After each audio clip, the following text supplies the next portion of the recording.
Olá, Shalom. Muito obrigado a você que acompanha o canal. Agradeço muito pela sua participação. Olha, gente, hoje nós temos um tema muito interessante. Qual a relação dos eclipses com a vinda de Jesus? Será se tem relação? O que a Bíblia nos fala a respeito dos eclipses dos últimos dias, né? Eu me refiro aos eclipses atuais, recentes e os que virão aí no futuro. Então, começando em Gênesis capítulo 1, né? Versículo 14, isto no quarto dia da criação. E disse Deus: haja luminares no céu, e sejam eles para separar entre o dia e a noite. E sirvam eles de sinais. É interessante, gente, esse detalhe. E sirvam esses luminares de sinais para separar estação, dias e ano. Então, além de sinais, para fazer a separação das estações, dias e anos. Então, esses luminares, o maior Deus chamou Sol, o menor chamou a Lua e criou também as estrelas do céu. Então aqui é Gênesis capítulo 1, versículo 14. Então, gente, a gente vê claramente no texto que esses astros, eles foram criados também para sinais, né? Além de terem aí a função de dar a luz, Deus poderia usar muito bem esses astros para que através desses astros ele também falasse ao homem, né? Ou melhor dizendo, à humanidade. É interessante a gente já imaginar no nascimento de Jesus. Aqui em Mateus capítulo 2, os magos, eles saem do Oriente, né? Vêm com destino a Israel, porque de lá do Oriente eles viram o surgimento de uma estrela, né? A conhecida estrela de Belém. Não se sabe bem que estrela era essa, até hoje é muito discutido, né? Kepler, o astrônomo alemão, ele fala que poderia ser a conjunção de Saturno e Júpiter, né? Mas outros estudiosos já acham que poderia ser a passagem de um cometa naquela região, né? Talvez até o cometa Halley, segundo alguns.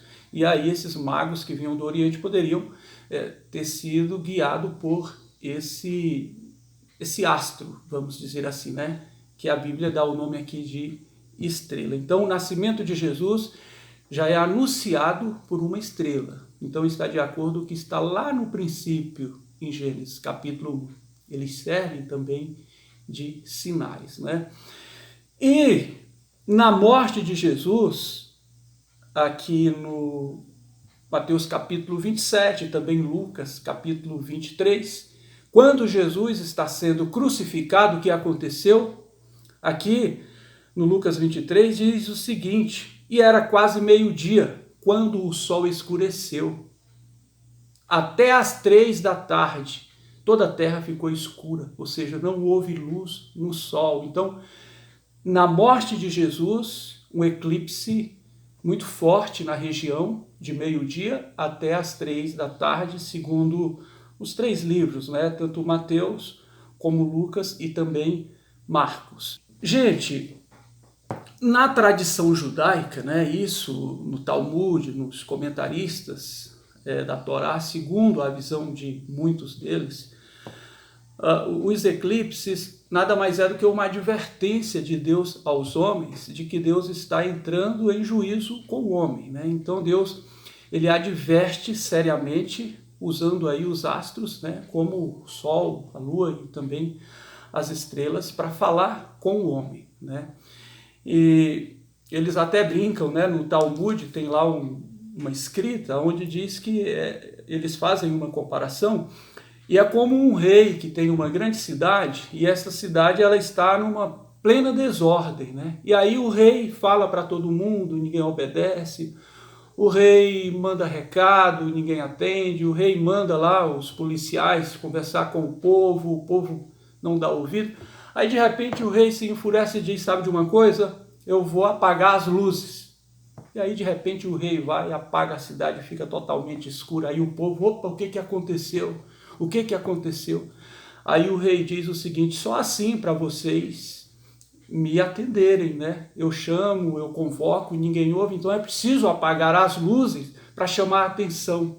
O medo, o pavor faz com que vocês, pelo menos um instante, possam me ouvir. Então os eclipses, eles têm realmente essa função, né? Isso segundo os comentaristas do Talmud, né? Da tradição judaica. Agora, gente, voltando para os dias atuais,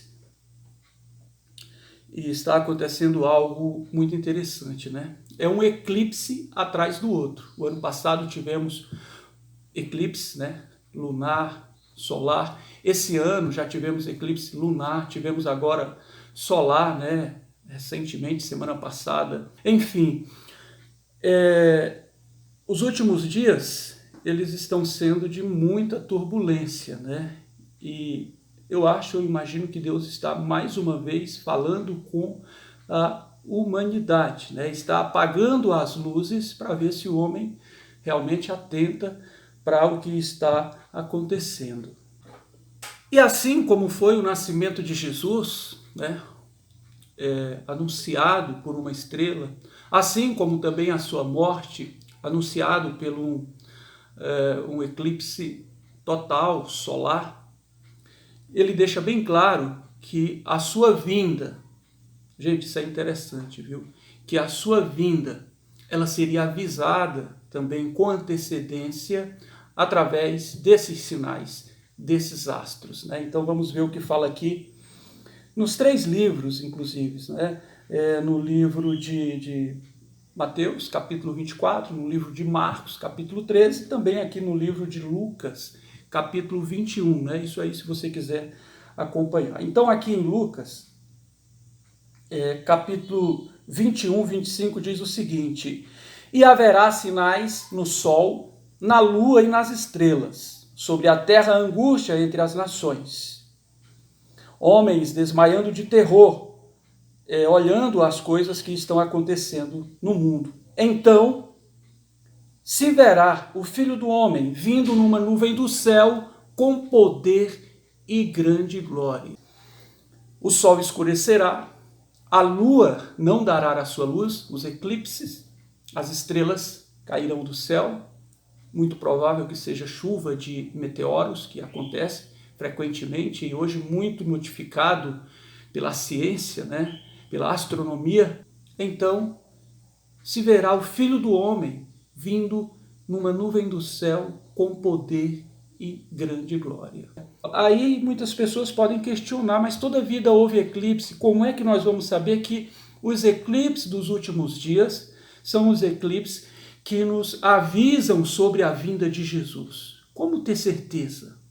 E aí, gente, a gente tem esse divisor de águas, né? Lucas capítulo 21, versículo 20, quando Jesus faz a seguinte profecia: quando, porém, verem Jerusalém cercada, sabei que está próximo à sua devastação. Aqui ele está falando da destruição que ocorreria 70 anos depois, né, do seu nascimento ali. Então, veio a grande destruição através dos romanos, destruíram o templo, destruíram a cidade e tal. E aí ele continua. Cairão a fio da espada e serão levados por todas as nações, até que se cumpra o tempo dos gentios. Jerusalém será dominada por eles. Então Jesus está dizendo o seguinte: olha, essa cidade será destruída, o templo será destruído. Ele tinha falado antes um pouco para os discípulos, né? Não ficará aqui pedra sobre pedra, haverá fome, terremoto. Ele cita uma lista grande de tantos e tantos acontecimentos, né? Que inclusive já aconteceram. Aí ele diz o seguinte: e este povo, eles cairão ao fio da espada, se referindo ao povo de Israel, né? Aos judeus, e serão levados cativos para todas as nações, até que o tempo dos gentios se completem. Jerusalém será dominada por eles. Então Jerusalém ficaria um período na mão dos gentios, dos pagãos, um determinado tempo, e a partir daquele momento ali em que Jerusalém saísse da mão dos pagãos, aí nós entraríamos em que fase? Então haverá sinal no sol, na lua e nas estrelas, e na terra angústia entre as nações. Então se verá o Filho do Homem vindo numa nuvem do céu com poder e grande glória. Era preciso que se passasse esses 2000 anos, era preciso que Israel voltasse desse grande cativeiro, esse cativeiro predito aqui por Jesus, que o povo seria disperso entre as nações, que a cidade seria destruída, que a cidade seria demolida, que o templo não ficaria pedra sobre pedra, que Jerusalém seria pisada pelos gentios, ou seja, estaria no governo dos gentios só até um determinado tempo. Depois desse período, aí haverá sinal no sol, na lua, nas estrelas, na terra angústias, então se virá o Filho do Homem vindo numa nuvem do céu com poder e grande glória. Gente,